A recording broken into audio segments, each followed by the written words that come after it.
जैसा कि आप सब जानते हैं, अभी कुछ ही दिन पहले केंद्र सरकार की इन्फोर्समेंट डायरेक्टरेट ने एक फर्जी केस के तहत दिल्ली के स्वास्थ्य मंत्री सत्येंद्र जैन जी को गिरफ्तार किया है।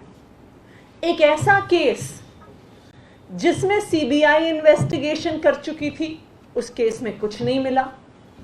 एक ऐसा केस जिसमें इनकम टैक्स डिपार्टमेंट इन्वेस्टिगेशन कर चुका था, कुछ नहीं मिला। एक ऐसा केस जिसमें इन्फोर्समेंट डायरेक्टरेट ईडी खुद पिछले 8 साल से इन्वेस्टिगेशन कर रहा है और ईडी को कुछ नहीं मिला। एक ऐसा केस जिसमें 2018 में सत्येंद्र जैन जी को 8 बार समन किया गया, लेकिन फिर भी कुछ नहीं मिला। एक ऐसा केस जिसमें पिछले 4 साल से एक भी बार ना कोई सवाल ना कोई कागजात मांगा गया, लेकिन उसमें किसी भी नए सबूत के बिना सत्येंद्र जैन जी को गिरफ्तार कर लिया गया। सत्येंद्र जैन जी की गिरफ्तारी होने वाली है, ये दिल्ली के मुख्यमंत्री अरविंद केजरीवाल जी ने कई महीने पहले बता दिया था, क्योंकि हमें बहुत विश्वसनीय सूत्रों के हवाले से पता चला था कि केंद्र सरकार ने अपनी सब एजेंसीज को एक मैंडेट दिया है कि जैसे तैसे हो सके आम आदमी पार्टी के नेताओं को, मंत्रियों को, विधायकों को फर्जी केसों में फंसाओ। तो जनवरी में ही हमने बता दिया था कि इन्फोर्समेंट डायरेक्टरेट द्वारा किसी ना किसी फर्जी केस में सत्येंद्र जैन जी की गिरफ्तारी होने वाली है, और बिल्कुल ऐसा ही हुआ। आज हमें कई सारे विश्वसनीय सूत्र बता रहे हैं कि जिस तरह से फर्जी केस सत्येंद्र जैन जी पर किए गए, उसी तरह से फर्जी केसेस अब दिल्ली के उप मुख्यमंत्री मनीष सिसोदिया जी पर भी होने वाले हैं। केंद्र सरकार ने, भारतीय जनता पार्टी ने अपनी सब एजेंसीज को बुलाया।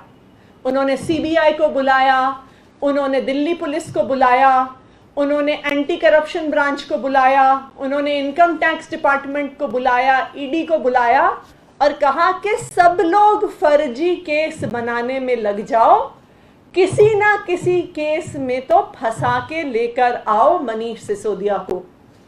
ये मैंडेट केंद्र सरकार ने अपनी सारी एजेंसीज को दिया। इसका क्या प्रमाण है हमारे पास? इसका ये प्रमाण है कि अब ये एजेंसियां तरह तरह के फर्जी केस फिर से गाढ़ के निकालने लगी। ये क्या कागज है? ये एक एंटी करप्शन ब्रांच का कागज है, जो एंटी करप्शन ब्रांच ने हरीश खुराना को एक चिट्ठी लिखी है और कहा है कि आपकी एक कंप्लेंट के हमें और सबूत चाहिए। क्या शिकायत है?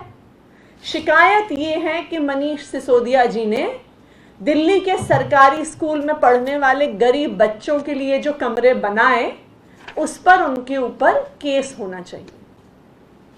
और सबसे इंटरेस्टिंग बात उसमें यह है, और ये हमने हाईलाइट किया है और ये हम सारी मीडिया से शेयर भी करेंगे, कि एसीबी लिखता है, the complaint dated 2 July 2019 submitted by your good self has been forwarded to DCP New Delhi. 23 मई 2022 को 2 जुलाई 2019 की कंप्लेंट निकाली जाती है और उस पर कार्यवाही और कागजात की डिमांड करी जाती। पिछले 3 साल से कहां था यह केस? पिछले 3 साल से इस पे क्या जांच हुई? पिछले 3 साल से इस पे क्या इन्वेस्टिगेशन, क्या कार्यवाही हुई? नहीं हुई, क्योंकि इन सब एजेंसियों को भी पता है कि यहां पे कोई भ्रष्टाचार नहीं है। पर जब केंद्र सरकार द्वारा, भारतीय जनता पार्टी द्वारा सब एजेंसीज को मैंडेट दिया जाता है, तो सब कुछ गड़े मुर्दे निकालकर, फर्जी केस निकालकर, कोई भी पुरानी कंप्लेंट निकालकर अब फर्जीवाड़ा करने की कोशिश कर रही हैं। पहले सत्येंद्र जैन जी पर फर्जी केस होते हैं, अब मनीष सिसोदिया जी पर फर्जी केस का प्रयास होता है। कौन है ये सत्येंद्र जैन और मनीष सिसोदिया?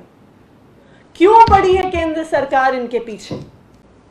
केंद्र सरकार इनके पीछे इसलिए पड़ी है क्योंकि मनीष सिसोदिया जी वो शिक्षा मंत्री हैं जिन्होंने दिल्ली के गरीब बच्चों को, दिल्ली के 18 लाख बच्चों को अच्छी शिक्षा दी है। मनीष सिसोदिया जी वो शिक्षा मंत्री हैं जिन्होंने जब शिक्षा का कार्यभार संभाला था तो आप दिल्ली के सरकारी स्कूल में जाइए तो सबसे पहले टॉयलेट की बदबू आती थी। ऐसे होते थे दिल्ली के सरकारी स्कूल।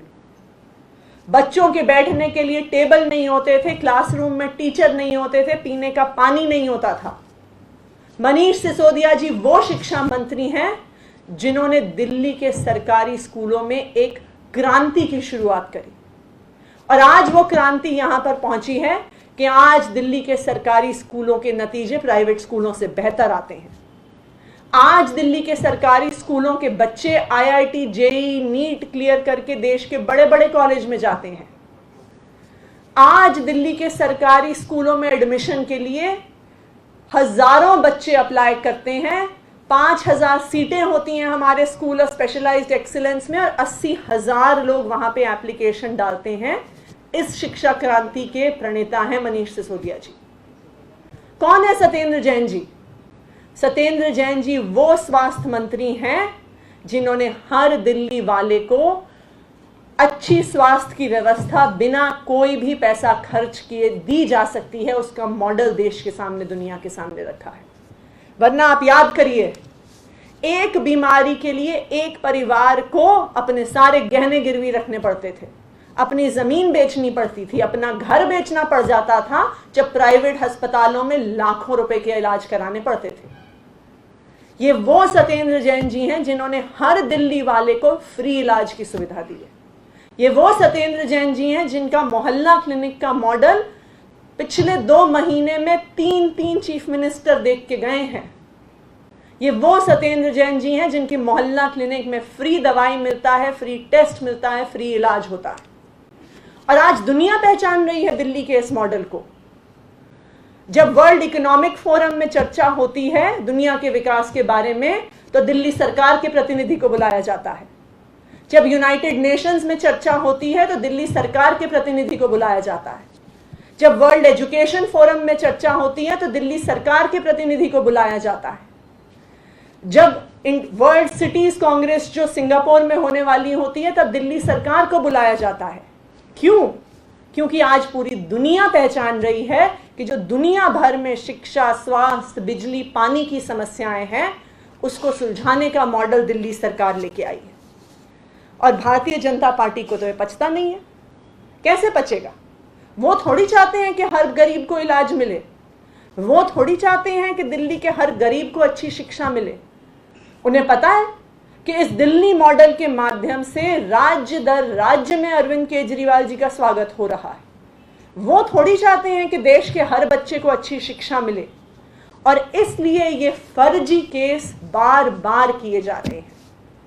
लेकिन मैं भारतीय जनता पार्टी को बताना चाहूंगी, मैं केंद्र सरकार को और प्रधानमंत्री जी को बताना चाहूंगी कि हम आपके फर्जी केसों से डरने वाले नहीं हैं।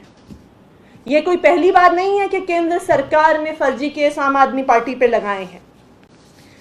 सिर्फ 2020 तक, बाकी तो मेरे पास पिछले 2 साल का आंकड़ा भी नहीं है, पर जब से आम आदमी पार्टी बनी 2012 में और 2012 से 2020 तक आम आदमी पार्टी के नेताओं पर 140 से ज्यादा केस हुए हैं केंद्र सरकार की एजेंसीज पे के द्वारा।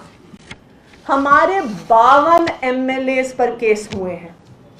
सीबीआई ने सीएम के घर पे रेड किया, सीएम के ऑफिस पे रेड किया, डिप्टी सीएम के घर पे रेड किया, सत्येंद्र जैन जी के घर पे रेड किया। इनकम टैक्स डिपार्टमेंट ने कैलाश गहलोत जी के घर पे जाके रेड की। दिल्ली पुलिस ने अहमदाबाद से गुलाब सिंह जो हमारे मटियाला के एमएलए हैं, अहमदाबाद से अरेस्ट किया। दिनेश मोहनिया जी को एक प्रेस कॉन्फ्रेंस के बीच में से घसीट के उठा के लेके गए। इतने सालों में चाहे सीबीआई हो, चाहे दिल्ली पुलिस हो, चाहे एंटी करप्शन ब्रांच हो, चाहे ईडी हो, केंद्र सरकार ने हर संभव कोशिश करी है आम आदमी पार्टी पे ऐसे फर्जी केस बनाने की, लेकिन आज तक एक भी केस में आम आदमी पार्टी के कोई भी नेता पर कोई भी इल्जाम साबित नहीं हुआ। हर बारी जब ये केस फाइनली कोर्ट पहुंचे हैं तो कोर्ट ने दिल्ली पुलिस को फटकार लगाई है, सीबीआई को फटकार लगाई है और कहा है कि बिना सबूत के तुमने ये केस कैसे किया, बिना सबूत के तुमने ये अरेस्ट कैसे किया। तो इसलिए मैं केंद्र सरकार को कहना चाहती हूं कि हम आपके इन फर्जी केस से डरने वाले नहीं हैं। और आज दिल्ली की जनता भी देख रही है और देश की जनता भी देख रही है कि जो देश में एक ईमानदार सरकार है, जो एक आम आदमी के लिए, गरीब आदमी के लिए काम कर रही है, अच्छी बिजली, पानी, शिक्षा, स्वास्थ्य देने का काम कर रही है, आप उसी सरकार को काम नहीं करने दे रहे हैं। आपके इन्हीं केसेस की वजह से आम आदमी पार्टी एक बारी 67 और एक बारी 62 सीटें लेके आई है। आप हम पे केस करते रहिए, आप आम आदमी पार्टी के नेताओं को जेल भेजते रहिए। मेरा वादा है कि इसका नतीजा यही होगा कि हर इलेक्शन जो आम आदमी पार्टी लड़ेगी, आम लोग हमें जिता के भेजेंगे। शुक्रिया।